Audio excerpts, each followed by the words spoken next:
কাল একটু মেয়েকে নিয়ে বাইরে বেরিয়েছিলাম, হেঁটে হেঁটেই বেরিয়েছিলাম। সবসময় স্কুটি নিয়ে যাই, ভালো লাগে না, হেঁটে হেঁটে বেরোলাম। তা আমাদের সামনে এক এই মধ্যবয়স্ক লোক, হ্যাঁ, তো কাকু বয়সী হবে, সে হেঁটে হেঁটে যাচ্ছে। হ্যাঁ, তো হঠাৎ করে, হ্যাঁ, ভ্র ভ্র ভ্র করে প্রায় 22 গজ পর্যন্ত এগিয়ে গেল ওই আওয়াজটা। মেয়ে তো চমকে গেল। মেয়ে বলছে, মা কিসের আওয়াজ? আমি তো বুঝতে পেরেছি এ তো বাষ্পমোচন হয়েছে। হ্যাঁ, আরে দিবি তো, পকটা দিবি তো, একটু আস্তে করে দে।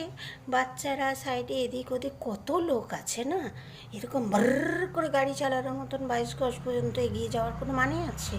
ওটা তো আস্তে করেও দেওয়া যায় না, কি বলো? হ্যাঁ, এরকম করে রাস্তাঘাটে বাচ্চার সামনে আমি এখন কি বলি? আমি বলি, ওটা কিছু না, ওটা কিছু না, ওটা গাড়ির আওয়াজ, গাড়ি।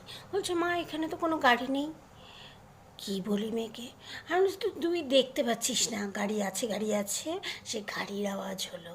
হ্যাঁ, নাহলে তো ওখানেই মেয়ে হেসে লুটোপুটি হয়ে যেত, আর মুখটা আমি কাউকে দেখাতে পারতাম না, আমারই লজ্জা লাগতো, মনে হতো যেন আমিই দিয়েছি। কী অবস্থা বলো তো, রাস্তাঘাটে বেরোনো এখন বিপজ্জনক। হ্যাঁ,